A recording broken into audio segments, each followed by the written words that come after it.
Vamos abrir as nossas Bíblias no livro do Gênesis. Oh, aleluia! Capítulo de número 2. Aleluia! Nós vamos ter o privilégio de estarmos juntos aqui dia 18, 19 e 20, né? Depois de amanhã a gente já está junto direto. E por que eu estou falando a gente? Porque eu já entrei lá na programação da igreja e eu vi que homem pode entrar. Tô certo ou tô errada? O homem pode entrar também. Então você que quer tirar um tempo assim de busca, de renovo, você que estava precisando de algo assim para dar um start na sua vida, sabe assim, um tempo maior de propósito, de entrega, de devoção. Camila, eu tenho me sentido um pouco frio, ou eu estou sentindo que a coisa já não está bem como deveria estar, e eu estou precisando de um pouco mais de lenha para aumentar minha fogueira nesse último trimestre do ano. Rapaz, aproveita esses 3 dias, vem embora. Vem no azeite, vem no óleo, vem buscar unção, vem buscar o sobrenatural. Ah, Camila, mas eu trabalho. Eu também, meu filho, eu não sou desocupada não, mas dá teu jeito, entendeu? Dá um jeito, você só tem 2 opções. Ou você dá um jeito ou você dá uma desculpa. Ah, eu posso dar uma desculpa? Pode, mas vai continuar tudo igual. Agora, se você der um jeito, as coisas podem mudar. Camila, em 3 dias pode mudar. Rapaz, em 3 horas de culto, Deus muda 3 anos. O que ele não faz em 3 dias?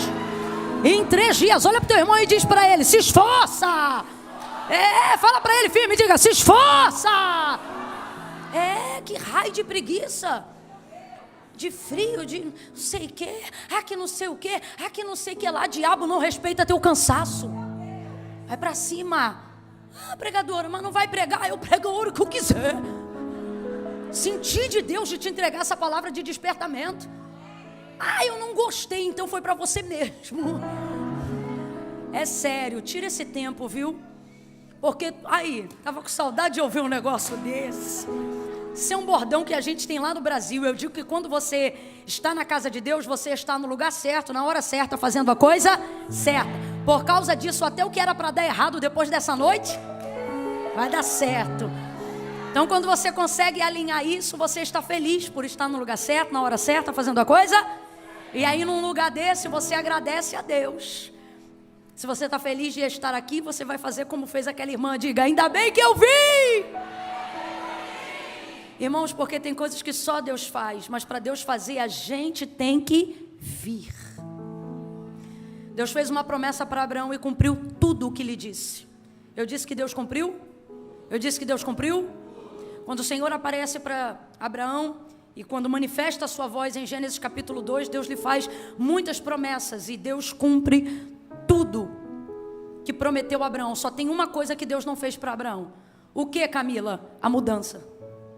Quando ele disse: sai do meio da tua terra, da tua parentela, da casa de teu pai e vai para uma terra em que eu vou te mostrar. Deus nunca enrolou uma tenda.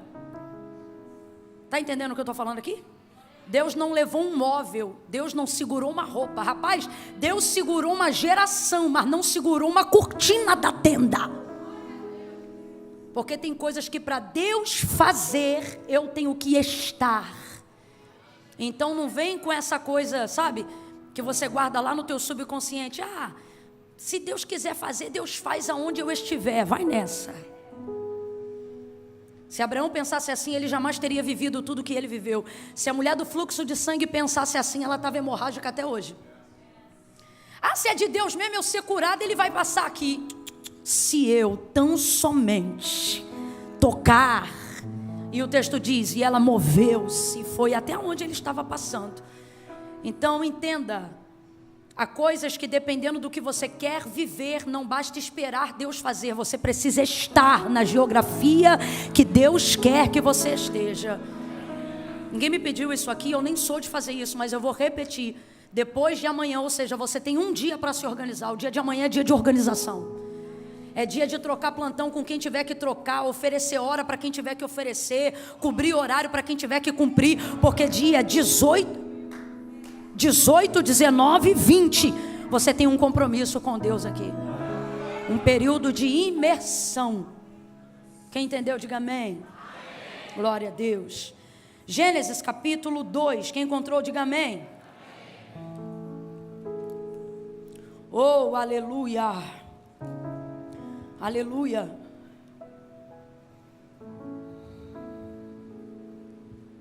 Versículo 18 em diante.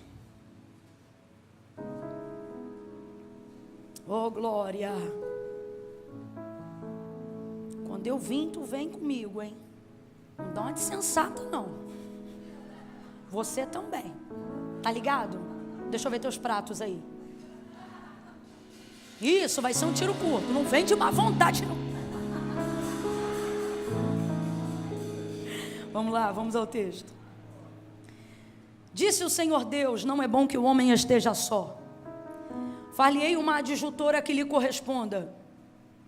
Havendo, pois, o Senhor Deus formado da terra todos os animais do campo e todas as aves do céu, trouxe-os ao homem para ver como ele lhes chamaria.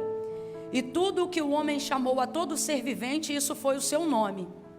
Assim, o homem deu nome a todos os animais domésticos, às aves do céu e a todos os animais do campo.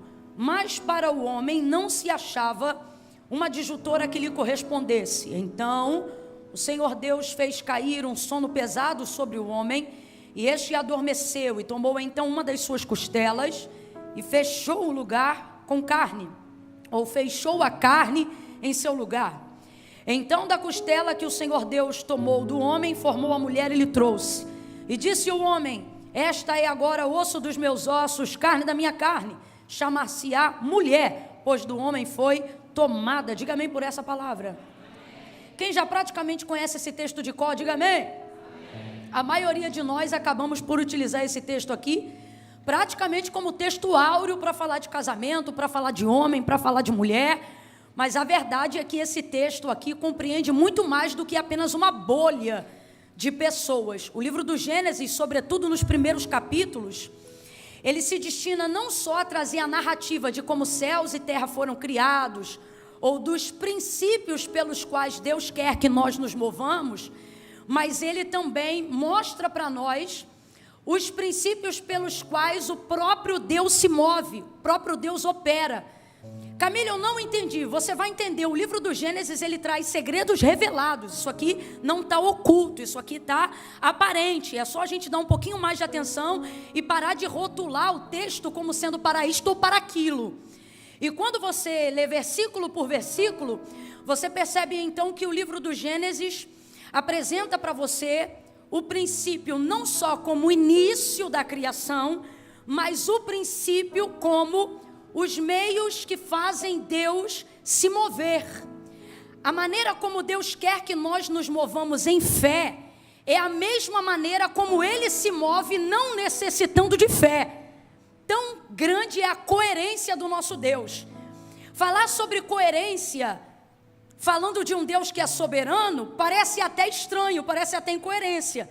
Porque uma das coisas que respaldam a soberania de alguém é que isto não precisa estar atrelado a coisa alguma. Quando você se dirige a alguém que é soberano, e falando aqui de Deus que é o soberano, você compreende que ele não precisa estar atrelado a paradigma nenhum, a lei nenhuma, a coisa alguma. Contudo, o nosso Deus é um Deus de princípios, é um Deus de padrões morais, é um Deus que não dependia de régua para exercer nada do seu poder, mas para que nós aprendamos a maneira como Ele se move como se, abre aspas, dependesse de algum desses princípios, e Ele não depende, mas se move pelos mesmos princípios para que nós façamos Ele se mover quando nós precisamos dEle. Eu vou te dar um exemplo só para você compreender o que eu estou querendo dizer. Versículo 1 do capítulo 1 do livro do Gênesis. No princípio criou Deus os céus e a terra era sem forma e vazia. Havia trevas sobre a face do abismo, e o Espírito de Deus se movia sobre a face das águas. Quem está acompanhando até aqui, diga amém. Então não há nada, só há Deus.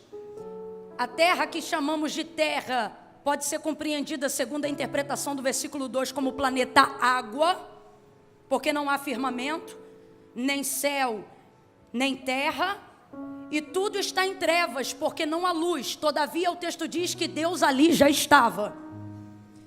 E não estava parado. O texto diz que o Espírito de Deus. O Espírito é de quem, gente? Vamos junto. O Espírito é de quem? o Espírito de Deus se movia sobre a face das águas, que estava na profundeza de um abismo em trevas. Essas trevas aqui não tem nada a ver com o ocultismo. Essas trevas aqui tem a ver com a ausência de qualquer coisa mesmo. Abre um parêntese, é válido até dizer, as maiores trevas não são aquelas que estão ligadas a nenhum tipo de encantamento, são aquelas que estão ligadas ao limbo da ignorância, de onde não há conhecimento, palavra onde não há nada. E o Espírito de Deus está se movendo ali. Agora eu quero que você raciocine comigo. O Espírito é de Deus e ele não está parado. O Espírito é de Deus e ele está se movendo, mas não está realizando nada. O autor da carta aos Hebreus vai dizer para nós o que vai acontecer a partir do versículo 3 em diante, e ele vai afirmar dizendo assim: porque céus e terra, tudo que existe e tudo que há. O que significa tudo que existe e tudo que há, gente? Tudo que pode ser visto, tudo que pode ser tocado, ok? Tudo que existe e tudo que há não foi feito por prova aparente do que se vê, mas antes foram criados pelo poder da sua palavra. Então tudo que Deus criou pelo poder da sua. O texto diz que o Espírito de Deus está presente e está se movendo, mas ele não faz nada. Eu vou repetir a terceira vez: está presente, está se movendo, mas ele não faz nada. Ele não faz nada. Agora vejamos, o nosso Deus, que é todo poderoso, poderia ter criado tudo que existe, tudo que há: universo, sol, lua, estrelas, terra, oceanos, mares, animais, tudo que existe e tudo que há. Ele poderia ter criado sem dizer nenhuma palavra, sim ou não? Deus poderia ter criado tudo no fruto de uma inspiração. Imagine que quando ele inspira, ele imagina, e quando ele respira, ele solta e tudo apareceria. Poderia ou não poderia? E num estalar de dedos, Deus poderia ter criado tudo, sim ou não? Sim, ele é soberano, ele é todo poderoso, mas veja o texto. O Espírito de Deus está presente, está se movendo, mas não está criando nada, não está organizando nada, não está pondo nada no lugar, também não está tirando nada no lugar. Ele está literalmente presente, mas não está fazendo. Veja, o mover é de Deus, porque o Espírito que se move, o texto diz que é o Espírito de, e ele está mas não está fazendo. Agora, o versículo 2 vai dizer: e disse Deus. Alguém está entendendo isso aqui? E disse Deus: haja luz, e houve luz. Então veja, o Deus que é soberano poderia ter feito tudo o que fez sem dizer absolutamente nenhuma. Mas tudo que existe e tudo que há não foi feito por prova aparente do que se vê, mas antes foram criados pelo poder da sua. Então Deus é quem fala, e aquilo que ele fala é quem ele é, porque a palavra de Deus e a pessoa de Deus são exatamente a mesma pessoa. Você não conhece a Deus se não for por intermédio da sua palavra. Deus também não se revela a você se não for por intermédio da sua palavra. A revelação de Cristo vem por intermédio da sua palavra. A manifestação de Cristo vem por intermédio da sua palavra. João capítulo de número 1, no princípio era o verbo. O que é verbo? Palavra. O verbo estava com Deus e o verbo era Deus. Nele estava a vida. Nele quem? Na carne de 33 anos de Cristo? Não, na existência antes, durante e depois. Por que Cristo morre dos 33 em diante, mas ressuscita ao terceiro dia? Porque ele não é a carne de um Deus, ele é um Deus em carne, sustentado pela sua palavra, o mesmo ontem, hoje e eternamente. A palavra não morre, a palavra subsiste, a palavra é viva, ela é eficaz, mais penetrante do que qualquer espada de 2 gumes. Camilo, o que você está dizendo? Estou dizendo que se Deus se move pela palavra, não há nada na sua vida que não possa ser feito pela palavra.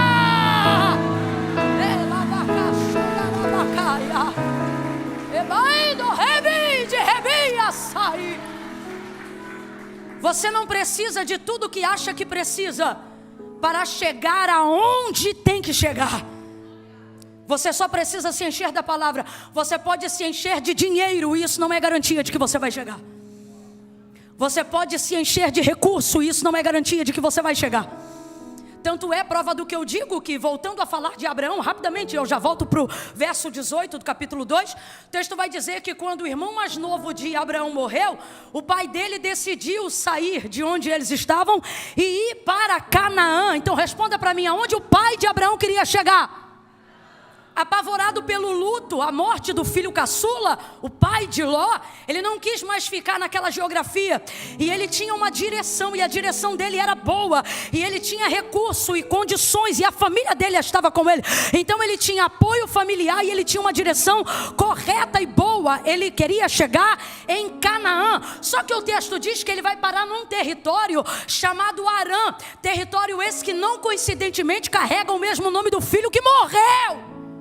E quando ele chega em Harã, ele não consegue não sair de Harã. E o texto termina dizendo que Terá, pai de Abraão, queria chegar em Canaã, mas foi sepultado em Harã. Agora eu te pergunto, ele tinha uma direção para chegar, sim ou não?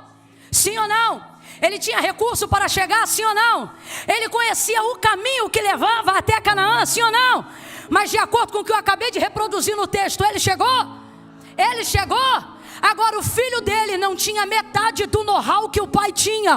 Mas quando o Senhor apareceu para ele, disse para ele: sai da tua terra, vai para uma terra. Não falou qual era a terra. Vai para uma terra que eu vou te mostrar. Ou seja, Deus não contou que era Canaã antes.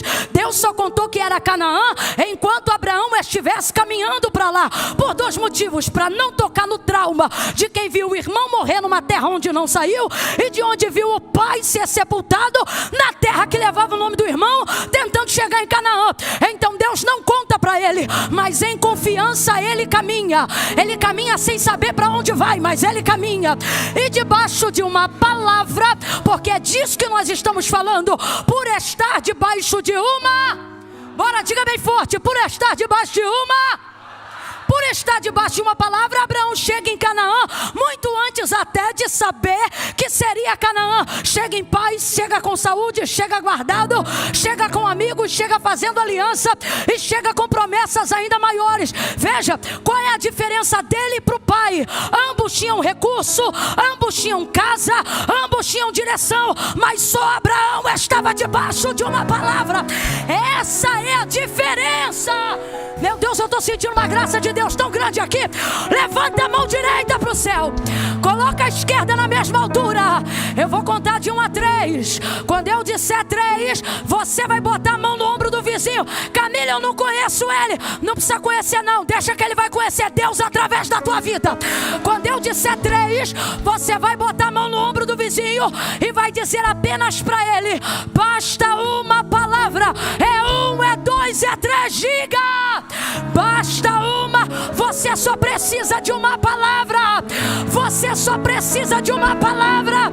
A maioria de nós que estamos aqui, o que te trouxe foi uma palavra. Uma palavra.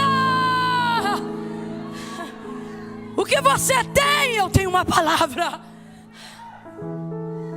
Aleluia. Eu acho isso maravilhoso. A palavra de Deus se manifesta no processo e não no resultado. A palavra de Deus se manifesta. A oportunidade da palavra de Deus desabrochar na nossa vida não é no resultado, é no processo. É por isso que quem foge do processo não vive o resultado da palavra de Deus. Porque a palavra de Deus, você notifica ela no fim, mas você vive ela no meio, no processo, no rolo. Olha para o teu irmão e fala para ele: é no rolo. Fala, é no rolo. Diz assim, ó, é no embrólio. É no embrólio. É nesse pega para capar aí. É nesse rolo que tu diz: meu Deus, não é possível. E Deus está dizendo: minha palavra vai se cumprir no meio desse caos. É no meio desse rolo.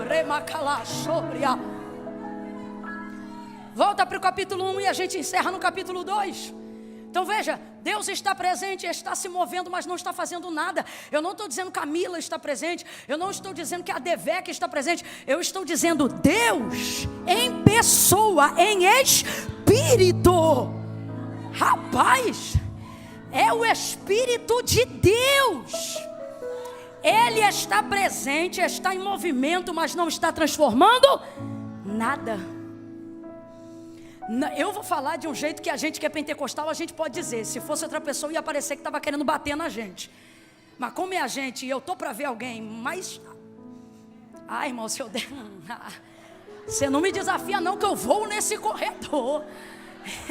Então eu posso dizer, se tem um povo que gosta de mover, é a gente. Eu amo o mover de Deus. Eu creio no mover de Deus. Eu sou aquela assembleiana cuja teologia não explica todo ela. Sabe aquela pessoa que crê em mistério? Explica aí, irmão, isso é mistério. Eu creio. Contudo, eu preciso lhe dizer, o mover pode ser até de Deus, inocentemente ainda de Deus, ingenuamente na presença de Deus. Eu estou falando categoricamente aqui que o mover pode ser até de... Mas irmãos, o mover não transforma nada. O que transforma é a... Então veja, o mover não traz a palavra, mas a palavra traz um mover que transforma. E disse Deus, haja luz, e houve luz. Aleluia. E ali Deus começou a criar. E eu fico sempre impressionada. Sempre que eu passo por esse texto eu me impressiono. Deus começou a criar. Criou tanta coisa. Rapaz, e Ele vai criando e Ele é maravilhoso demais. Eu amo a personalidade de Deus, ainda que eu não conheça na totalidade. A faceta que Ele me permite conhecer através da escritura da palavra já me impressiona. Por exemplo, Deus já sabia como ia terminar quando começou a construir a terra, sim ou não? Mas Ele fez questão de estabelecer uma medida de tempo cartesiana. Matematicamente falando, Ele vai separar como se fossem dias na semana e como se fossem turnos durante aquele dia.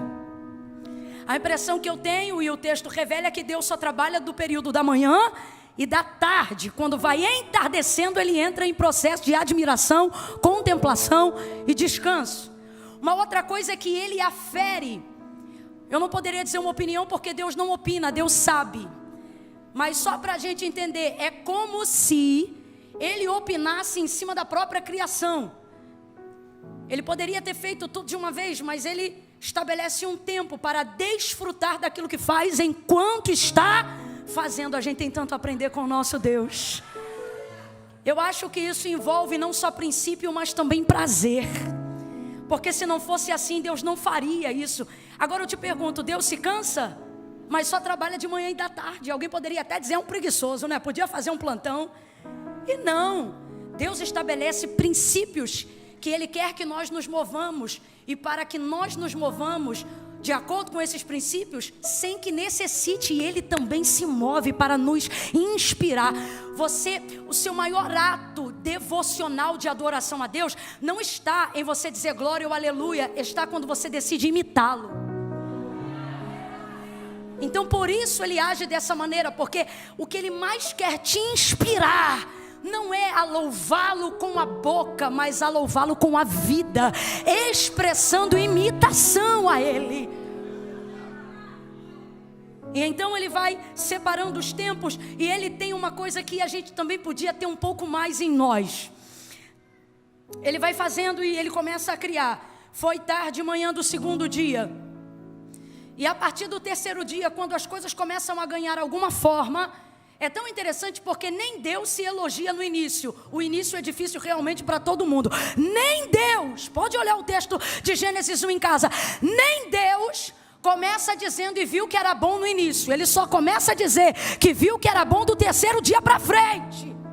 E você aí mal começou e já está dizendo, não está bom, isso não vai dar certo. E Deus está dizendo, rapaz, nem eu, arquiteto da criação.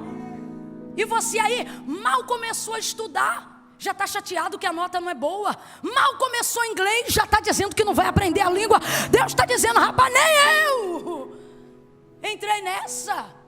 E aí do terceiro dia para frente, você vai perceber que Ele começa a terminar e Ele afere a própria criação, dizendo assim, e viu Deus que isso era bom.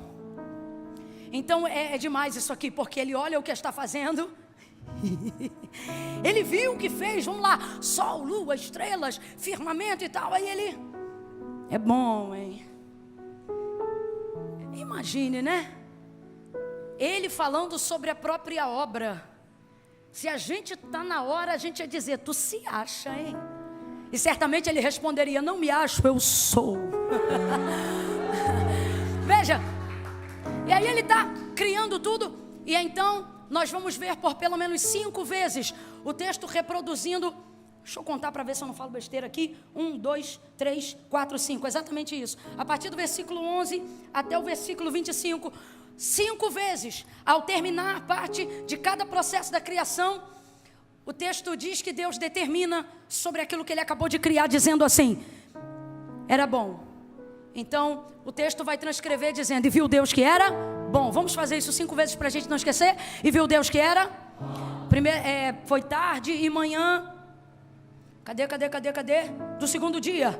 E viu Deus que era. E viu Deus que era. E viu Deus que era. Viu Deus que era. Viu Deus que era. Enquanto Deus faz, ainda não terminou, mas ele diz, Agora, o versículo 31 do capítulo 1 é encerramento, acabamento, fechou a obra. Versículo 31, e viu Deus que tudo, agora acabou, agora não é mais processo, é resultado, porque tudo que Deus começa, Deus termina. E viu Deus que tudo quanto tinha feito era, dá uma olhada aqui, viu Deus que tudo quanto tinha feito era muito bom. E viu Deus que tudo quanto tinha feito era muito bom. E houve tarde e manhã do 6º dia. Agora ele acabou toda a criação. E ele diz, agora não é bom. Você percebeu a diferença? Durante 5 vezes era, mas quando terminou ficou. Irmãos, é tão simples, mas foi a palavra que Deus colocou no meu coração para essa noite. Ele nos trouxe aqui e ele está aplicando nessa noite a sua palavra. Oh, aleluia. E o que ele está dizendo para mim e para você são 2 verdades e eu encerro. Primeira, aprenda a desfrutar enquanto eu não acabo, na certeza de que eu finalizo. E isso colocará em você a paz necessária para não jogar a alegria, o louvor, a celebração só para o final do processo. Deus te trouxe nessa noite e Ele está dizendo, se você sabe que é a minha palavra que vai se mover para cumprir o que eu te falei na tua vida, no teu processo, no teu caminho, não espere terminar para começar a me louvar. Faça como eu, vai louvando, vai dizendo que é bom na segunda, vai dizendo que é bom na terça, vai dizendo que é bom na quarta.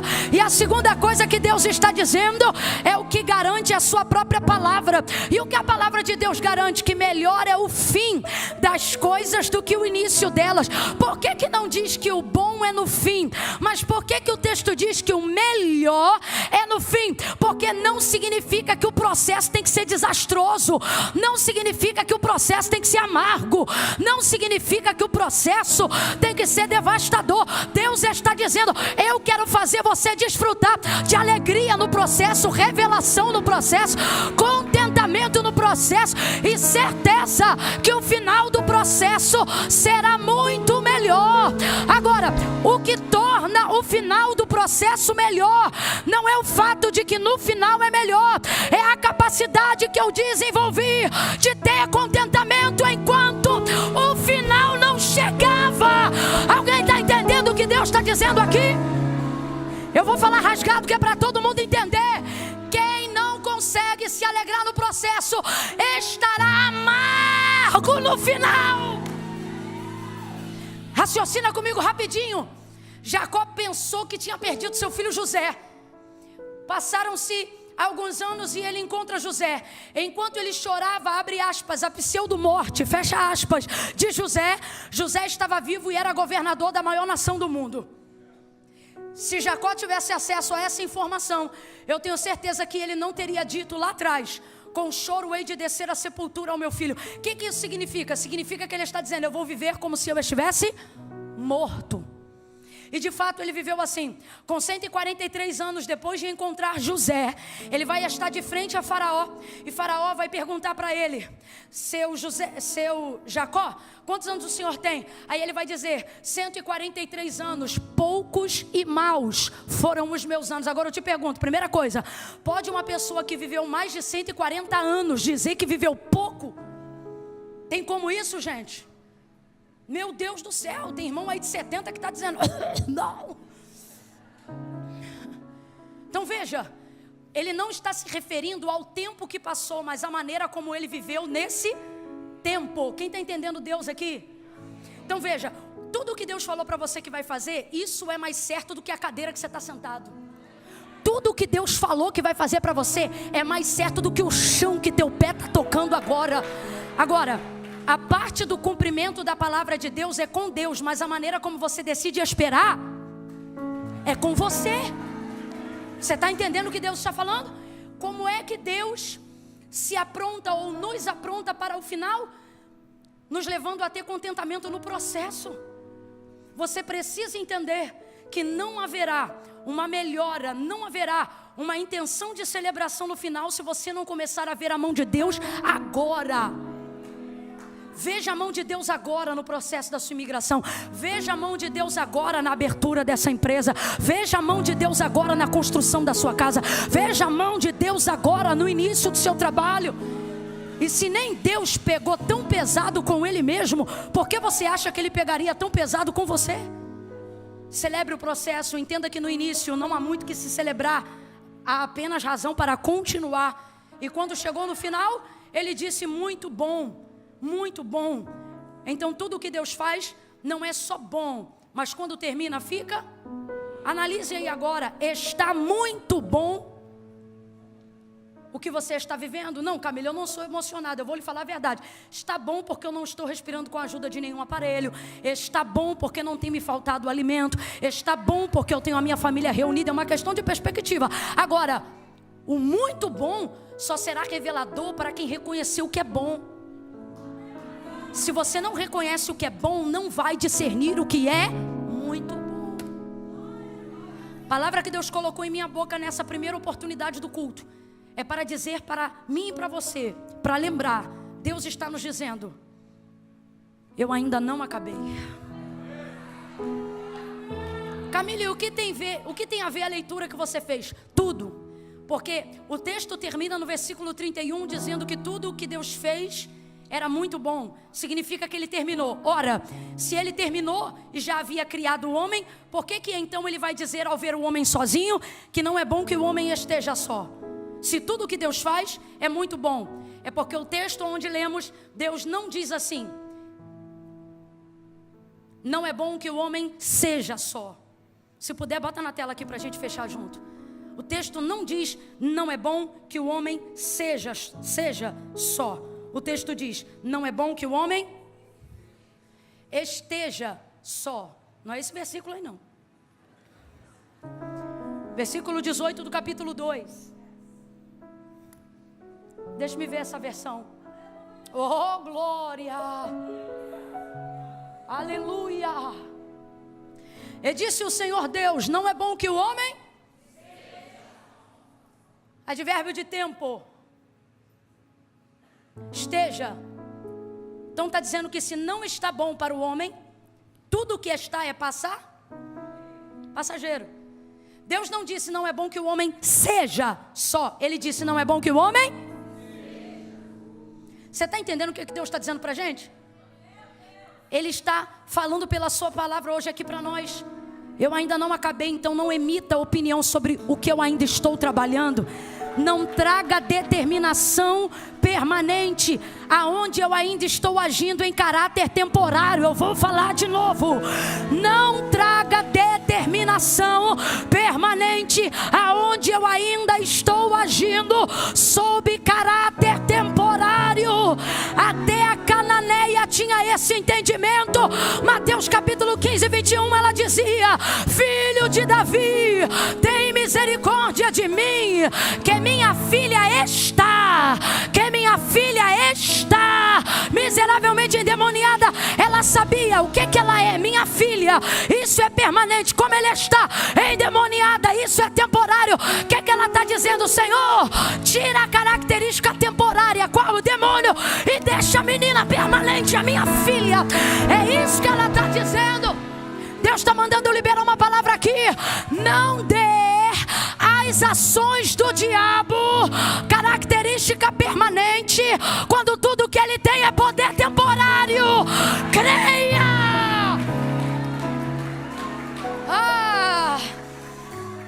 Não é bom que o homem esteja. Aí lá pra frente, eu encerro aqui. Lá pra frente, o texto vai dizer que todavia procurava uma mulher, mas não se achava. Irmãos, quem é que está procurando a mulher? A gente fica na dúvida, é por isso que você não responde, porque a vida toda a gente leu isso como se Deus estivesse procurando. Deus não procura o que não existe. Quem está procurando é o homem, e ele só passa a procurar depois que Deus dá a ele o encargo de dar nome aos animais. Então ele percebeu que o leão tem a leoa, o tigre tem a tigresa, e assim sucessivamente. Todavia para o homem não se achava. Ele só percebeu que não tinha quando via que os outros tinham. E ele via que ninguém era equivalente a quem ele era. E isso começou a gerar nele a necessidade de ser correspondido. Rapaz, isso aqui é tão bom que dá vontade da gente sair falando mais uns 2, 3 dias disso. Mas eu não vou falar não, o que é para agora é agora, engole aí. Mas veja, vamos ao que Deus confiou no meu coração. Então quem está procurando é o homem. Deus não está procurando isso não. Só para você ter noção, quando o homem percebe que está tendo falta disso, é lá para o versículo 20. Eu não sei quanto tempo passou do 18 para o 20. Não sei, o cara está catalogando a criação. Tu acha que faz isso em 24 horas? É ruim, hein, meu irmão? E aí nesse tempo de intervalo entre o 18 e o 20, enquanto ele vai catalogando a criação, ele percebe que não tem equivalente para ele. E é aí que ele descobre que tem falta de. Agora lá no 18, quando Deus criou ele, Deus já criou com o probleminha embutido. Camila, eu não entendi, vai entender que eu vou falar rasgado. Deus está dizendo assim, quando tu identifica o problema, eu já estou trabalhando na solução, ó. Há muito tempo. Ei, se eu fosse você, eu glorificava a Deus pelos problemas aqui agora. Porque Deus está dizendo, quando você identifica o problema, é que eu te faço entender que eu já estou nessa solução.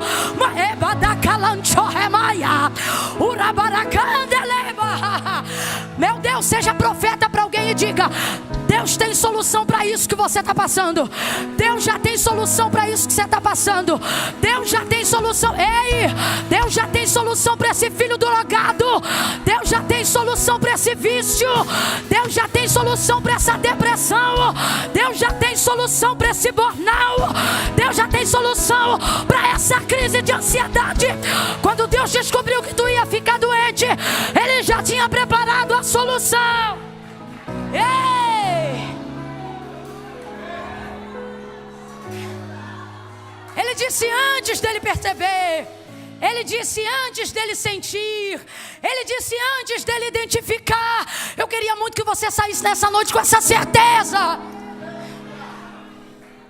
Você está achando que Deus não vai poder cumprir nada do que te falou, porque agora você está com depressão.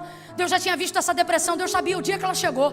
O psicólogo ainda está tentando descobrir aonde foi a causa. Deus já sabia o dia e a hora que ela entrou pelas portas da tua casa, da tua vida e do teu ministério. E aí você está aí agora e você diz assim, ai, não tem como Deus cumprir as promessas, eu estou deprimido. E Deus está dizendo, eu estou bonzinho. Você diz, não, Camila, é que minha mão sua, eu tô tendo síndrome do pânico. E Deus está dizendo, pois eu não tenho medo de nada, e o medo continua tendo medo de mim.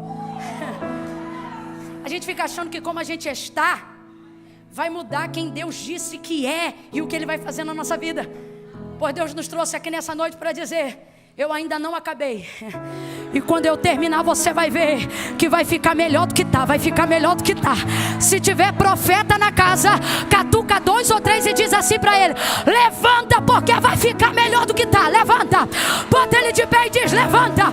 Levanta, porque vai ficar melhor do que tá. Bota ele de pé, bota ele de pé e diga para ele, celebre, celebre durante, celebre durante. Deus está trazendo solução para questões que para você é novidade, mas para Ele já são problemas solucionados.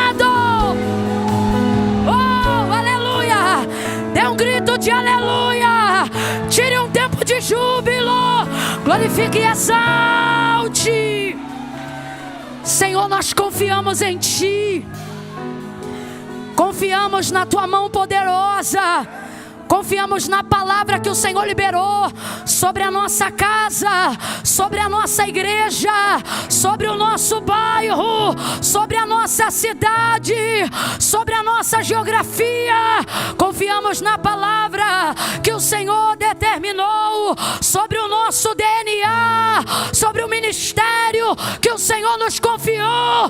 Deus, nós confiamos na Tua palavra.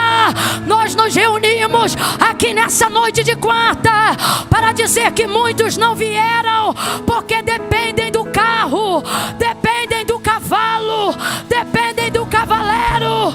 Uns encurvam-se e caem, mas nós estamos aqui porque fazemos menção do Teu nome, fazemos menção da Tua palavra. Como Pedro, nessa noite nós nos dirigimos em oração a Ti, para dizer a verdade para o Senhor. Não estamos aqui porque somos altruístas, ainda não conseguimos isso. Estamos aqui porque reconhecemos que dependemos do Senhor para tudo. Para quem iremos nós, se só Tu tens palavra de vida eterna? Senhor, o Teu servo pastor Eduardo vai subir agora. Continue ministrando ao nosso coração a Sua palavra. Que nessa noite nós possamos sair daqui com um arsenal da Tua palavra. Que nessa noite nós possamos sair daqui munidos de palavra. Que nesta noite, se Satanás vier por um caminho, por 7 ele fuja da nossa presença. Identifique que sobre nós está a Tua palavra. Que caiam gigantes, que derrubem muralhas. Que o mês de outubro não seja o mês do Halloween, será o mês do aleluia. Aleluia, aleluia, aleluia, aleluia. Que possamos sair daqui debaixo de palavra.